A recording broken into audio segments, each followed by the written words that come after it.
round of applause for whoever brought that there. Amazing. Too bad the other 70 or 80 people didn't come tonight to help us with. We can't hear you on Zoom. Oh, I was just talking about the food, so probably just as well it was muted for you guys. So you guys got all the virtual food, right? So.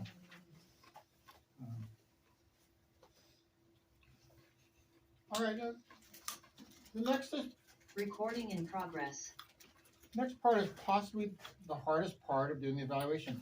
How do you say something that will make the speaker want to give the speech again? And there's many things you can do. You can talk about, you can go over the things they did well and just say we want to hear more of it. That's nothing wrong with that. That's a perfectly strong way of doing it.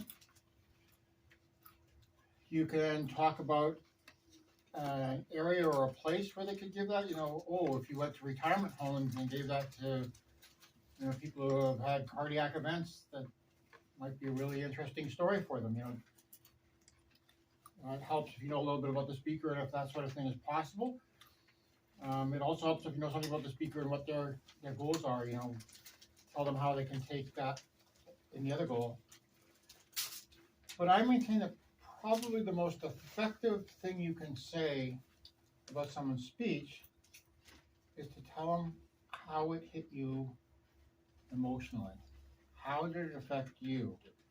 And maybe relate it, you know, what are you going to do different with the information? Or how does that open up how you're thinking about other things? Or what did you learn about how you could be a better speaker?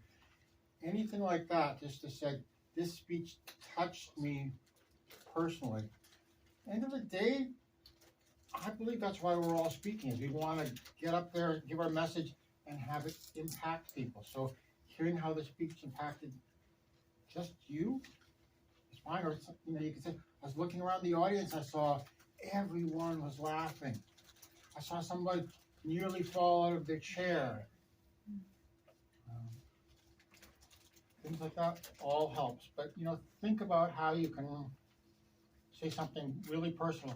And the finer a point you put on it, the better. Like, I see a lot of speakers that say, oh, that was the best speech I've ever heard. Well, you know what? It doesn't really mean a lot, right? Especially if the next time you give an evaluation, you say, oh, that was the best speech I've ever heard. Well, just the first person, you probably just took everything away from them. Okay, this is just something that I say. It's like, have a nice day.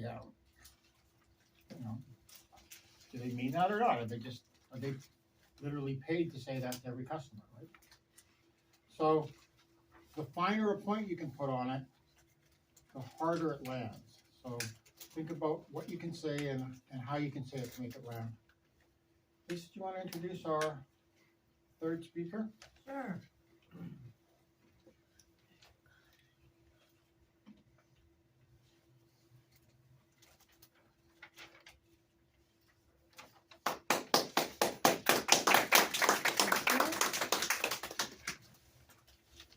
I have the pleasure of introducing our last speaker tonight, Kristen Culver. She also has a DTM and she's visiting us from outside the club. Her speech title is A Tale of Two Mentees. Not manatees, mentees. Kristen Culver has been a Toastmaster over 9 years. She earned a DTM in June of 2020 from the Legacy program. That was the one with manuals, I believe. And if you wanted to visit her other clubs, they also run hybrid meetings.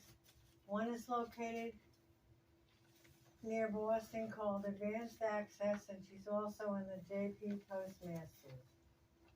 Now, Kristen wrote in her intro, I've never been a mom, except I have 2 fur babies, Boris and Natasha. that's funny. Kristen actually took on mentoring 2 Toastmasters at the same time. She figures it's sort of like raising 2 children close in age. They both have specific needs, but they can be quite different. Tonight, Kristen is going to share with us the first part of her journey as a Toastmaster mentor because it's a journey that's still ongoing. Let's welcome Kristen Culver to the front of the room. Thank you, Lisa. Fellow Toastmasters, you know the beginning of, it was the best of times, it was the worst of times. How very carefully the writer tells you about two very different things, but it's the same place at the same time. Mentoring people when it just turns out that I couldn't say no, who have very different needs, was an interesting challenge that grew me in the process. The first mentee, he needs help with structure, organization. He was frustrated he never quite finished his goals. And I realized what was happening was he didn't have structure. And what I suggested to him was something called the SMART goal. If you don't know what it is, Google it. It's an acronym. Each letter stands for a part of the system. Things such as being specific, time sensitive, having a deadline basically, and so forth. He'd never heard of it before, so it was great because it gave him a chance to research it a little and get back to me with questions. I wanted to make sure I wasn't telling him what to do, but more things he could try, and to see which ones worked and which didn't. As we would meet once a month virtually, I wanted to check in with him as an accountability buddy, but I didn't want him to think I was his buddy. I was there to kind of keep an eye on his progress, and when he wasn't making progress, ask him why he thought that was. What could he do differently? What was working and what wasn't? Over time, what he realized was he wasn't allowing himself focus.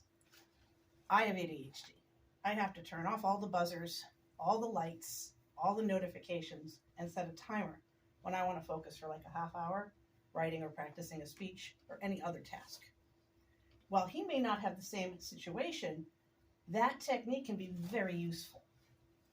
I showed him how I did it, what app I used, and he implemented it and was so happy when he got back to me the next month saying, "Oh my gosh, I've already got my speech written, I've practiced it a couple times, and I'm ready to present it in front of my club." Well, good job. I want to hear how it goes. Definitely tell me or show me the evaluation from your speaker evaluator when you meet with me next. As he grew more confident, he needed me less, which is fine. This was like a 3-month assignment. That's what I was understanding. But what I liked was that he would come back with questions. He'd want to dig deeper. And I love that natural curiosity. You don't see that in everyone. Sometimes people are very hesitant. They don't want to push. They don't want to rock the boat. I like the fact that he was willing to learn, challenge himself, and even make mistakes. That's a sign of a really good Toastmaster. Now, my other mentee, he's very, very different. He wanted to learn table topics. He hated them. Hated them. I love table topics. That's my jam. I knew I had to save his soul in Toastmasters. We had to set up a very unique situation. He was very busy with work, but we would talk on WhatsApp. He had a computer program that generated random questions. So he would pull up a question while on a live feed, read it, step back, and give his answer. I would then take a minute to kind of write down some thoughts, evaluating his table topic. That's not something we normally do, but the skill does work, and you should try it sometime. What I found was he would take what I suggested, and he'd do one more question, and he would apply what he learned almost immediately. I love that adaptability and the willingness to try things. Then he got smart. He'd send me a question. Now the pressure was on. I had to show him how I would answer my new random question. And I had to showcase all the skills. Some of the things we talked about today, about where was I standing on the stage, vocal variety, pacing, pitch, all of it, gestures, you name it. By the time 3 months had passed, I thought he wouldn't need me anymore. He was really good. No, when I gave him his little evaluation, kind of asking questions to see What did he accomplish his goal? Did he feel like he needed to work with me further? Or did he feel like he was okay? He's like, I feel like there's so much more I can learn from you. I'm like, oh, very flattered, but I think you're good. Unless there's something else about table topics you're not telling me that you need to work on. What I found was he was enjoying the process of having him be challenged and problem solve. He had to figure out how to set up a wireless microphone. He'd never used one of those before. We talked about lighting issues. We talked about virtual versus in person. So naturally I visited his club at one point and realized that he got to have a stage, a raised stage. I'm like, oh, you can have so much fun with this. Not long after I did join his club because I had a need and my club was gone. And people started to notice he was patenting his style after me. I don't know if that's a good or a bad thing, but I will say I'm flattered and honored that he seemed to think it was a good style. I love telling a good story. Now, the part I didn't tell you in the introduction, because it was told to me that it was actually not really pertinent to the speech this first time I was giving it, is I did something called the Meet Your Match program. And it was like speed dating, but for Toastmasters. And what I would love to encourage you all to do is think about, do you want to be a mentee?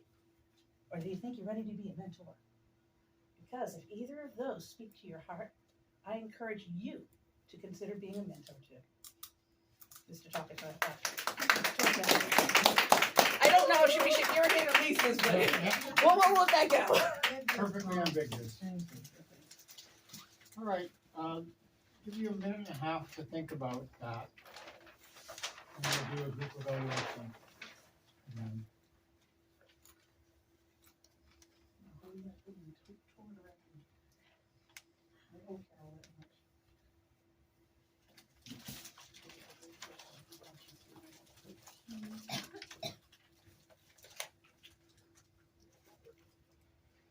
Recording stopped.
all right, about a minute and a half. Recording in progress.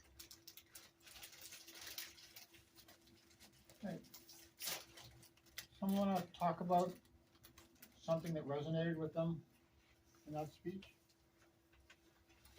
Sandy? I loved her ending, how she challenged all of us to be either a mentor or a mentee. So it was a challenge to the audience. Yeah.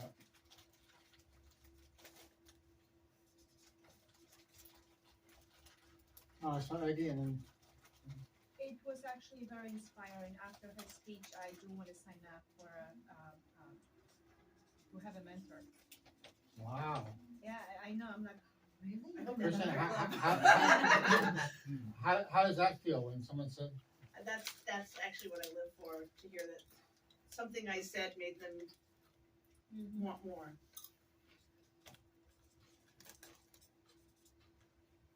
Peter? Oh, sorry, Bruce. Yeah, it's got me thinking about mentoring too, but the thing that I wanted to toss in there was that I've got this real intellectual side, so her opening really intellectually engaged me. Wow.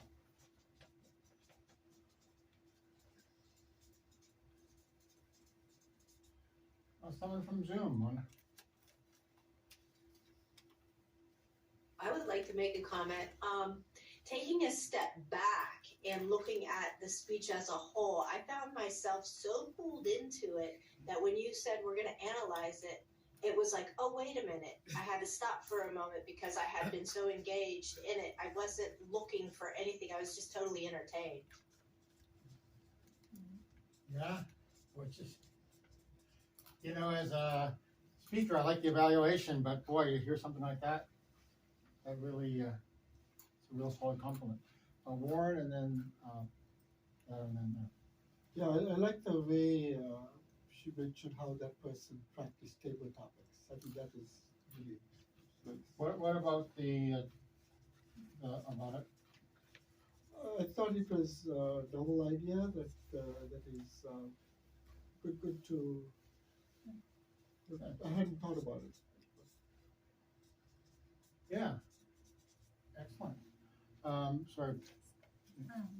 So I'm familiar with SMART goals also from work, but I never thought about actually thinking about applying it to personal life, and so I'm really glad you brought that up, and I am already thinking of some goals that I could do using that. Can I ask if we can tell everybody what SMART is? Oh, yeah. You want me to rattle them off? Yeah. S is specific. That means you need to have something quantifiable. Oh, well, like again, that's like specific as in, not I just want to lose weight, but I want to, pass my next physical exam with flying colors. And then M would be the more measurable, quantifiable thing. 50 pounds or blood pressure below a certain level. A, that one's kind of fun. It's actionable. Remember we talked about having an actionable constructive feedback? That's exactly what that's talking about. What are you going to do? Are you going to go for walks? Are you going to change your diet? Whatever. For that example. R is usually resource. Some people say realistic. It kind of varies from whichever methodology you're reading it from. I like resources. Know who or what your resources are. Do you have a mentor? Do you have supplies? Do you have a limitation on said supplies? Know what you're working with. And then T is time sensitive. Have you ever heard the saying, a goal without a deadline is just a dream? Mm-hmm. And also a task will expand to fit whatever time frame you give it. If I told you you had 5 minutes to write up an evaluation or 20 minutes, you'd find there's a way to fill both of those, wouldn't you? So that's what SMART acronym stands for. Now I've heard of also dumb goals, but that's a different thing entirely. That's totally different talk. But I find that yes, it can be applied both to work and life. Tyler. I also liked how she used vocal variety and the stage itself, putting yourselves in different places on the stage to distinguish the two mentees. What about it spoke to you?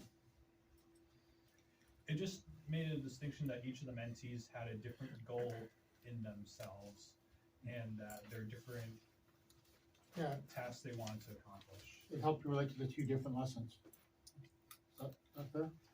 Jonathan? I enjoyed the stories of both of the mentees, and I loved the way she moved from one spot to the other, the stage, to represent the time.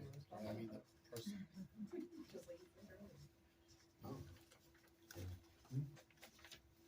Okay. Someone else from Zoom.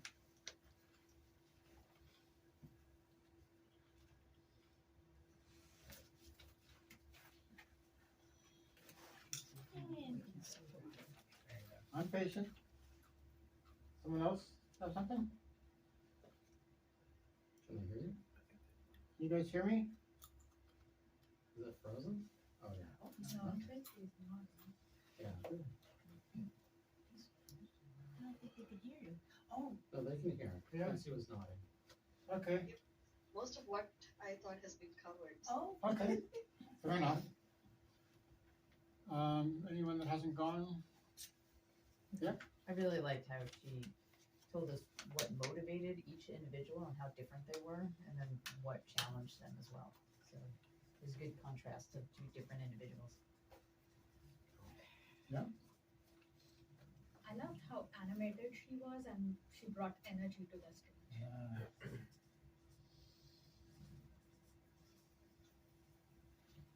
One more call to Zoom. Anyone else up there?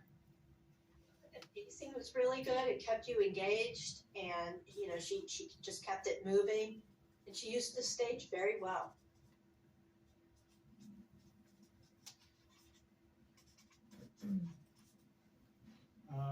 Lisa.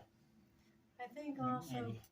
Kristen had a way when she brought us into her descriptive stories and personalities that she actually motivated us at the same time. I guess that's a little bit of an emotional thing. Yeah. Emotional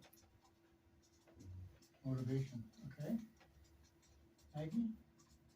I think she targeted the right audience. I mean, the topic was just right on and very relatable. So everyone was paying attention because it was related to all of us. Yeah.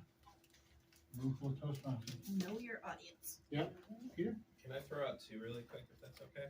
I'm Can sorry? I throw out 2 points really quick, if that's I think- okay? I think everyone's gone now. Has any of you gone yet? Yeah. Okay. One, she built curiosity in the beginning of the speech.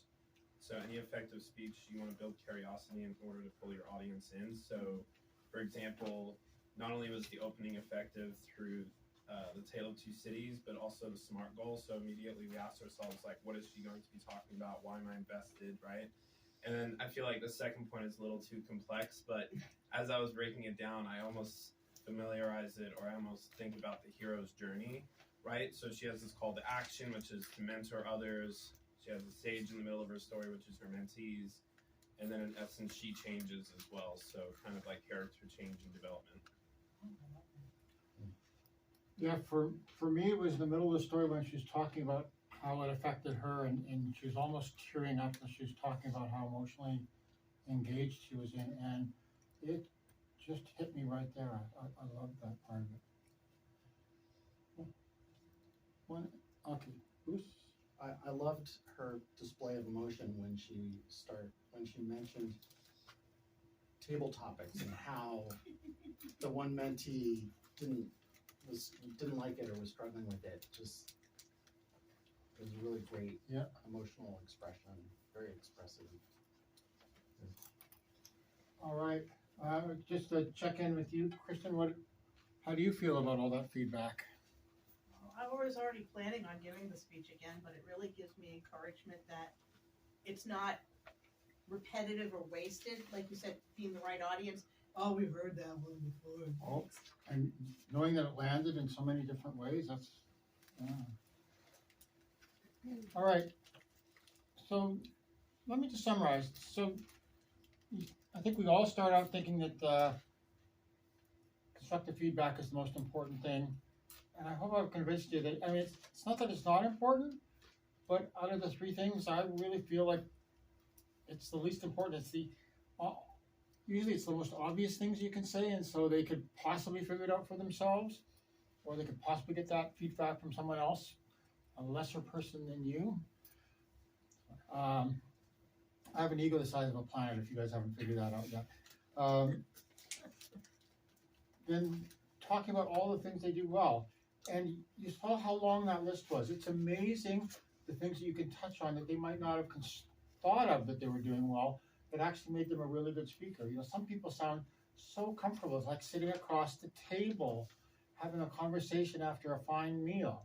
Right? That's a nice thing to know. That's a nice thing to, but just know that they've got that effect. You know, what about the way I speak is landing? Right? Is it landing? Yeah. And that helps them hang on to those things as they're making changes. And the better you get, the more you want to hang on to the good things and just tweak the things you could do better. And also you'll find that the nice thing about going to advanced clubs and you hear the group evaluation, you'll go hear somebody say, oh, that part of your speech really needs work. And then somebody else says, that part of the speech was my favorite part. Don't change a thing, right? I love it when you get different opinions.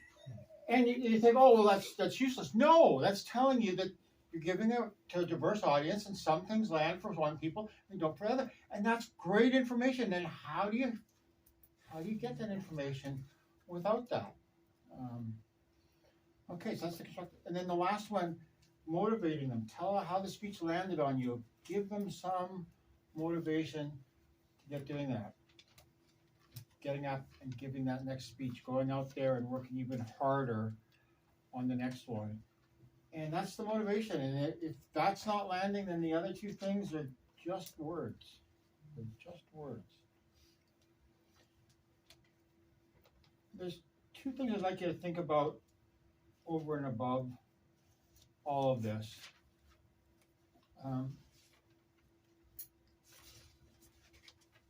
One of them is that you don't have to just do it in your Toastmasters club. And you don't have to just do it about speeches. At work, we're in this feedback phase, and they want you to give, a couple of things that you like about the person and a couple of things they could do better. That can they really want just 2 or 3 bullet points from everybody. But when I do it, I give 3 things I like, one or 2 things that they could do a little bit better, and some kind of, keep doing what you're doing, or, I love the fact that you do this, or you're the person I look to for this kind of thing. And it can turn people around. People I worked with 5 years ago that came and said, at one time you made that comment, that you changed how I approach that at work, right? Often you don't hear how these things land, but every now and then you do, and you can change somebody's life by what you say. And these are the kind of things that qualify for those. And so pay attention to it. You use it in your Toastmasters club, but consider using it at home. And just a smaller one, my first Toastmasters club, I had people come up and say, I've been trying to get my husband to take the garbage out every week, and I feel like I'm nagging him all the time.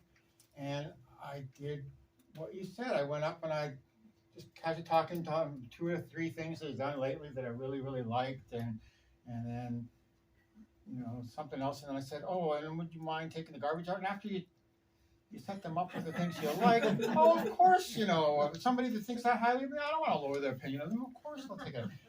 And so it just worked like a charm. And so, you can use them in big ways and you can use them in small ways, but, use your superpower for good and not evil, and let's go out there and change the world. Thank you.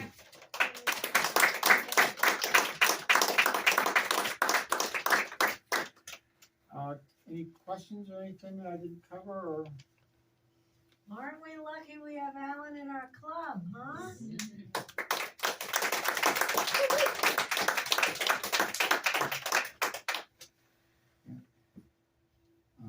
Some of you heard my speech about being in the Women's Prison Club. I learned so much from them. I felt I learned way more from them than they did for me. But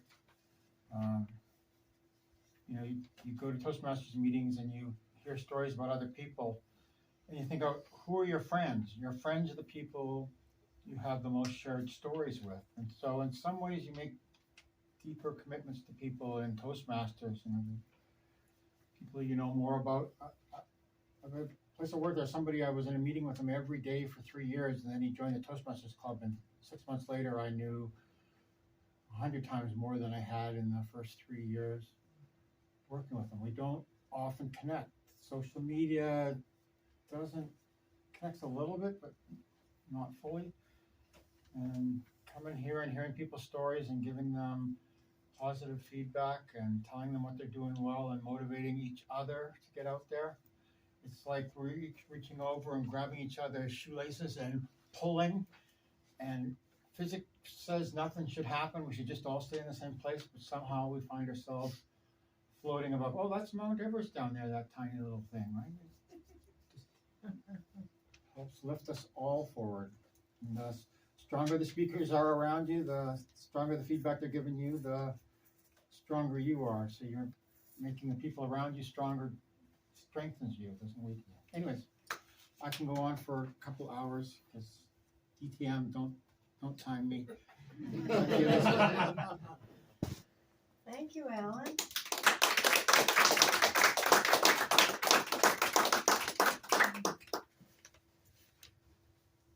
First of all, I want to thank everybody for participating fully.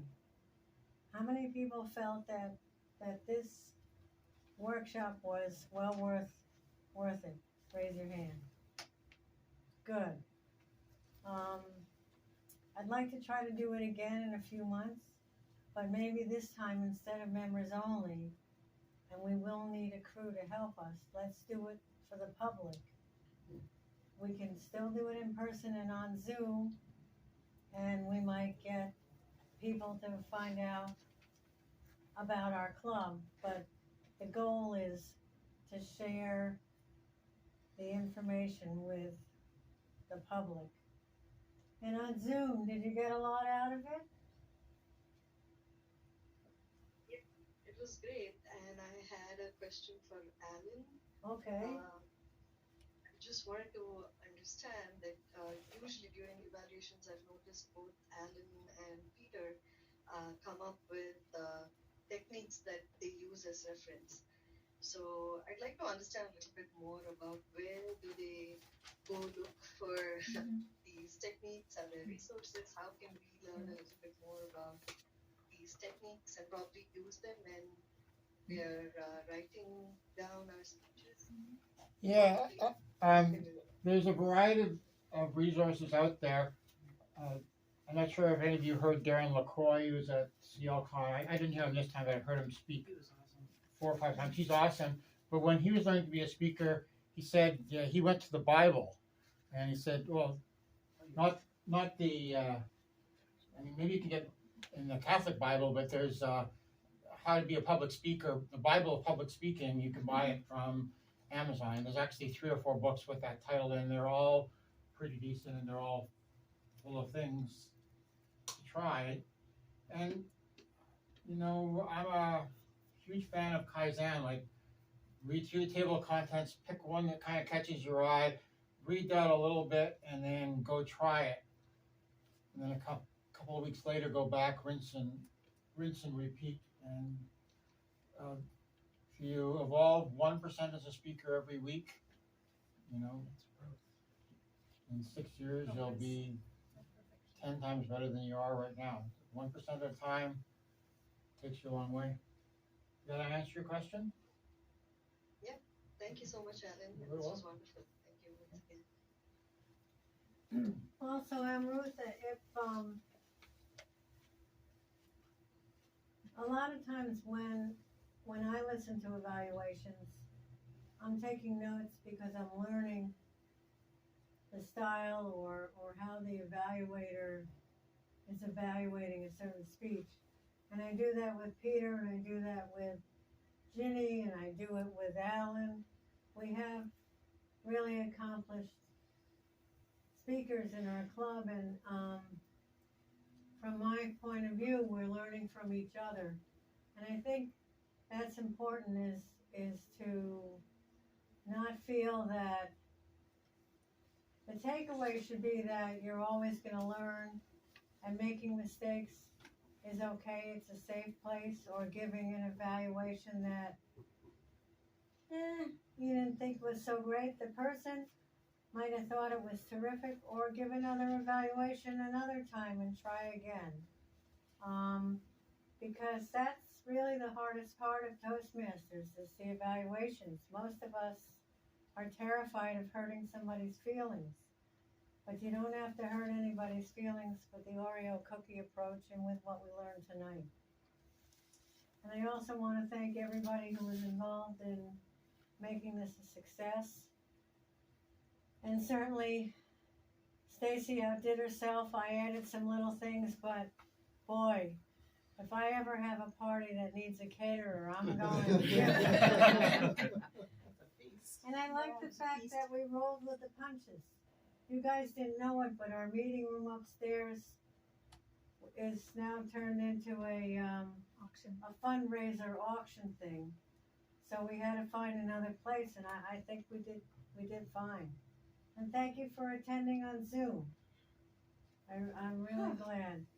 And how are we doing on time, Mr. Warren Lord? Very good. Very good. Are we on cue? Yeah, 10 minutes early. All right. That's about it for my wrap up. What we're going to do is I'm going to take pictures of this and type them up so we all have it.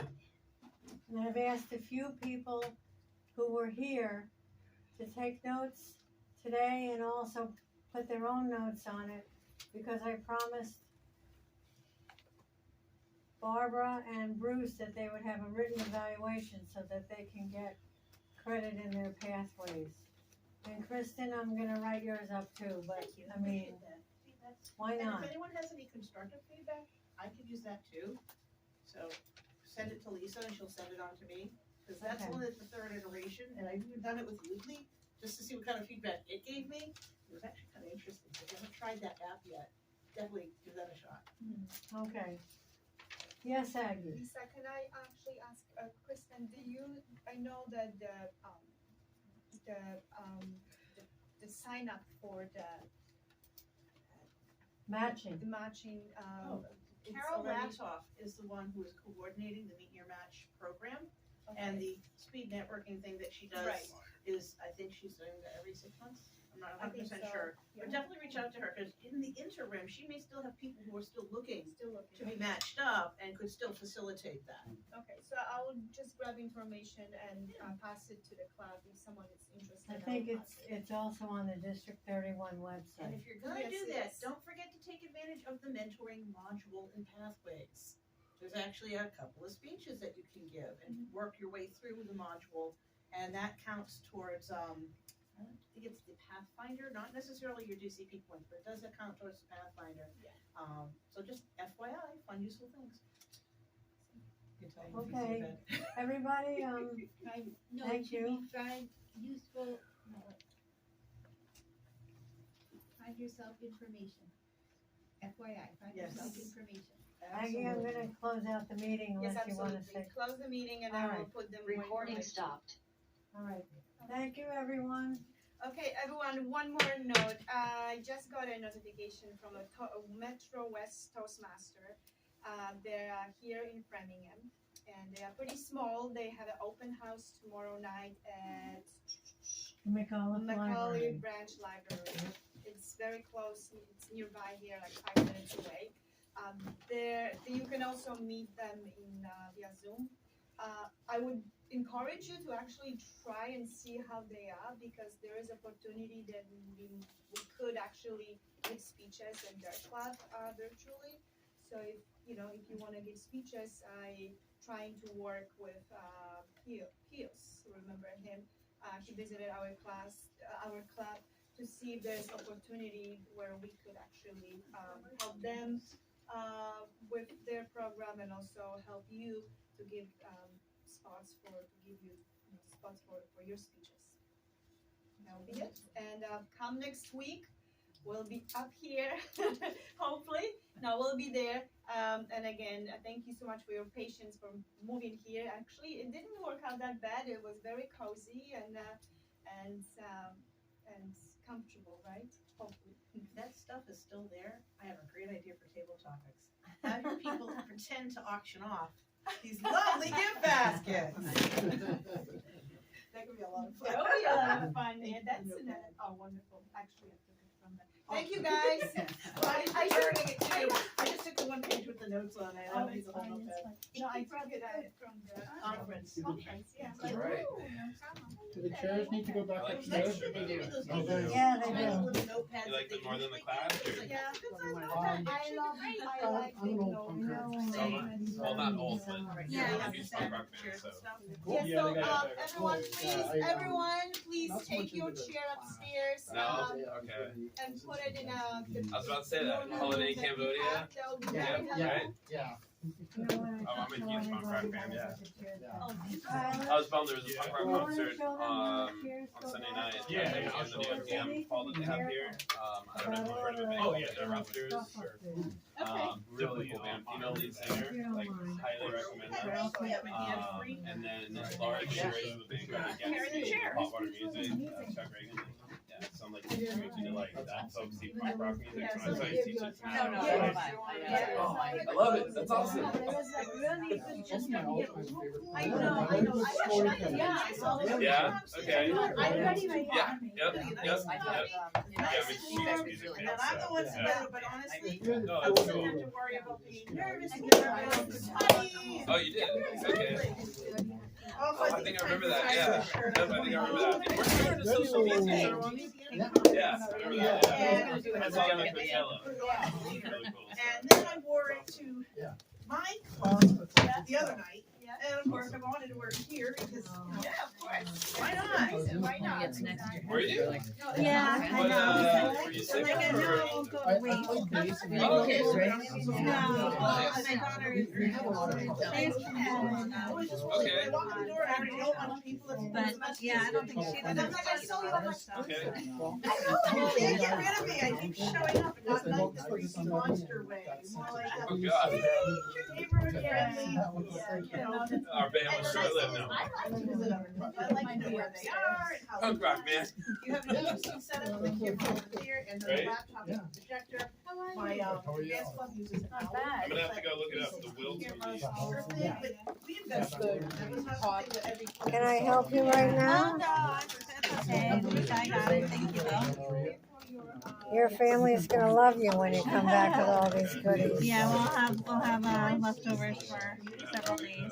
So they can't charge us, but every year we make a donation to the church. I told Jonathan that I thought you were gonna. what I When I realized first looked at back it, for some reason I thought it was Joyce Conley. No, it's not. Oh, yeah, bring them She knows better how much that is. But it's the idea that, yeah, one I'll day, see. in a way that is appropriate. all the My JP Toastmasters also No, we're rents not. their space. They're, Donna Vita I was gonna put it with the rest of the supplies, because they're How one much that fun costs. supplies. Oh, all right. Yeah. I'm sorry. One of my fellow advanced buddies, Yeah. Susan Harrington's in there Marcus too. Aurelius and all that other stuff, right? And my And then, name's Christian, he's I recently also. picked up a book. I need to read it. Oh, I'm no, just thank finishing you. this book called All the Enunciations. Maybe you've heard of it, but I'm reading. I want to read this next No, book. It's called The Courage to Be I Disloyal. might have one. It's about, I think it's about Elnarian psychology or philosophy. Tell me what Yeah, highly recommend. Yeah, I was listening to this podcast Okay, I'm not. called Your World Within, and so he was talking about the I have a book. surprise. thank The you. Church We're is like, ready. about No, the you Church. guys right there is good. You sure? Yeah. Like I love Stoic stuff, so thank I you. listen to like podcasts and everything on it. Everything. But this is a different form. Like highly recommend. You wanna it, give me so your definitely badge? take a look at it for sure. Oh, yeah. Oh, yeah. Yeah, when I heard PhD inside Anyone, philosophy, I was like, okay, I have to ask you if you've read the book. I got my badge. Yeah, no, I read that one. Okay. You know, there's just so much out Right, there. right. So I know I Name got tags, introduced name to tags, name philosophy. tags. Oh, thank you. Zach, was a speech I gave about. He told me to read this book called, I think it was called Sophie's World or something like that. Oh, yeah, yeah. I've heard And so I read that Here in book. the supply, I guess. Yeah, I think it's like a kid's thing, but I read it and I was like, oh. Oh, extra And then I was in a one. philosophy class in university, and of course we wrote like Nietzsche, Dostoevsky, and all this other stuff. And I was just like, oh, this is so fascinating, like the Grand Inquisitor. All and right, everything this like that. is also Right. Yeah, Stace. those guys, Thank you. Right. Brothers Karamazov, Right. amazing. It's such an amazing book. I ground through that one. Right? When I read the Grand Inquisitor, I was like, this is like reading right now. This is so fascinating, right? Yeah, I cover. You did a much better job than Giddy. Oh, okay. This fall. Nice. It's called Socrates and the Search for Oh, Meaning. nice. Okay. So we start off by reading, Oh, boy. you know, Plato's. Did you get a lot out of tonight? Oh, yeah, it's definitely helpful. Yeah, for sure. Everybody, thank you. Historical approach. Okay. So I've got this great book. Yeah, that was very, very It's all, it's in the Western tradition, and it has every topic, and it has primary reading historically, Oh, wow. chronologically based. So we start with that, and then we do Plato, Aristotle, Descartes, Locke, Oh, this is awesome. That's cool. yeah, Kant, Hume, and just hit them all. Do you go to Huxley and everything? Like, do you get like Doors of Perception? Do you go